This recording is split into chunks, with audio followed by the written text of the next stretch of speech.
A reading from Isaiah. How beautiful upon the mountains are the feet of the messenger who announces peace, who brings good news, who announces salvation, who says to Zion, your God reigns. Listen, your sentinels lift up their voices. Together they sing for joy. For in plain sight they see the return of the Lord to Zion. Break forth together into singing, you ruins of Jerusalem. For the Lord has comforted his people. He has redeemed Jerusalem.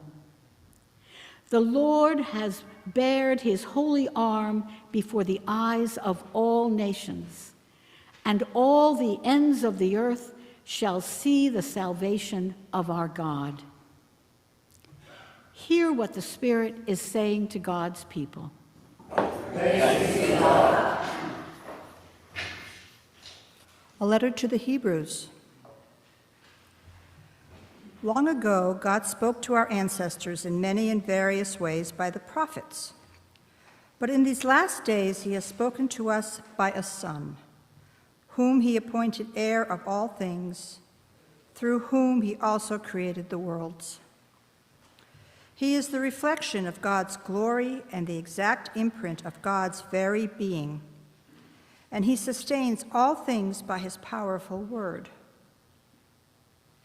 When he had made purification for sins, he sat down at the right hand of the Majesty on high, having become as much superior to angels as the names he has inherited is more excellent than theirs. For to which of the angels did God ever say, you are my son, today I have begotten you? Or again, I will be his father, and he will be my son.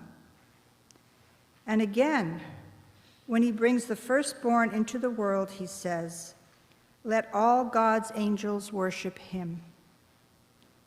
Of the angels, he says, he makes his angels winds and his servants flames of fire.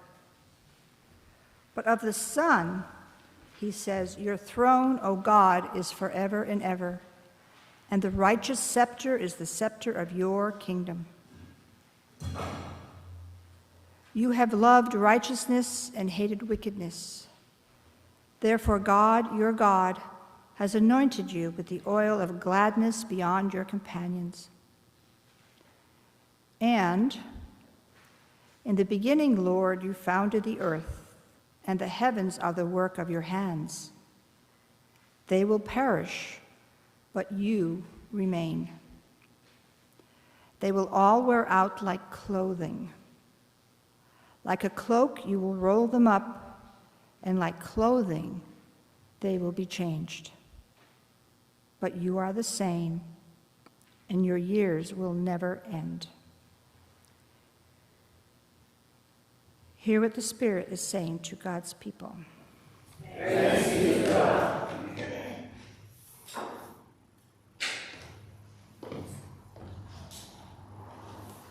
A reading from the Gospel of John. In the beginning was the Word, and the Word was with God, and the Word was God. He was in the beginning with God. All things came into being through him, and without him no one thing came into being. What has come into being in him was life, and the life was the light of all people. The light shines in the darkness, and the darkness did not overcome it. There was a man sent from God whose name was John. He came as a witness to testify to the light, so that all might believe through him. He himself was not the light, but he came to testify to the light. The true light, which enlightens everyone, was coming into the world. He was in the world, and the world came into being through him. Yet the world did not know him. He came to what was his own, and his own people did not accept him. But to all who received him, who believed in his name, he gave power to become children of God, who were born not of blood or of the will of the flesh or the will of man, but of God. And the Word became flesh and lived among us, and we have seen his glory, the glory as of a Father's only Son, full of grace and truth. Hear what the Spirit is saying to God's people.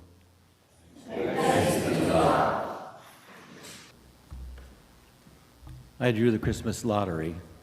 I get to say a few words about Christmas in July. We are bathed today abundantly in the light from outside, the light of Christ within, and the light of Christ in everyone. When I was asked to do this, or semi-volunteered, I thought it would be about the incarnation that I wanted to speak about, but others do that so much more eloquently. I thought I would think about the establishment of Christmas Day on the 25th of December and how that reaches into us in different ways as the liturgical year passes. Back in the day, as they say, there's the winter solstice came, and shortly thereafter, a Roman holiday called, what is it called now? It just slipped my mind.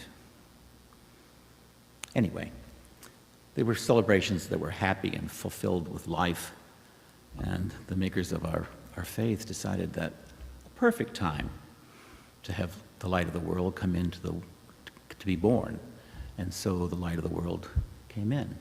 The shortest daylight day of the year is the winter solstice, and so the shortest amount of light comes that day, and then 2 or 3 days later we begin the celebration of Christ's birth. And every day thereafter, for 6 months, the days get longer and longer and longer, and the light gets continually brighter and brighter and surrounding us. And then I look to nature to see what's going on in nature during this time. It's winter time, when the birth is celebrated, and we move toward the equinox, the vernal equinox, the spring equinox, where it's equal day, equal night, and on the first Sunday after the first full moon after the equinox, we celebrate Easter. And what's going on in the natural world? Grass is growing, leaves are returning to the trees, roses are budding, and the earth cracks and seeds come up and sprouts, and is the sign of resurrection, of new life. And we get to be part of that. And so our faith walk continues along that pathway with what's going on in nature. And now some of you may say, but, and there is a but, because in the southern hemisphere, the 25th of December is 3 days after the summer solstice. And it's a day like this, hot, sun's out bright, the longest days of the year are with us, and it's the reverse. And so as we move from their Christmas cycle into the Easter, Epiphany Easter part, it becomes the harvest and the fall, and then things go into hibernation for the winter. And so it's absolutely, all the natural signs are opposite from what we up here in the northern hemisphere feel. Perhaps our faith is a bit too Eurocentric. At any rate, our siblings down in the southern hemisphere have a different journey than we do. And it made me think about what would it be like to live in the southern hemisphere and have the signs against what our faith tradition has brought us. And I think it takes a stronger faith in many ways. Also, each of them, north and south, have similar things that bind them together. One is the community of faith. One is hope. If you're hopeful, you know, we're thinking about the resurrection, new life here up in the northern hemisphere, but in the south, I think hope is even deeper because they have to wait a lot longer to get to between the solstices, to get to winter, get to summer. It's awful trying to figure out it's opposite. It's hot too, so I won't go on too much longer. But the idea of hope is very important. And the other binder of everybody in this faithful tradition is love. And that makes us all the same no matter what the climate's doing around with us. And that makes us all one.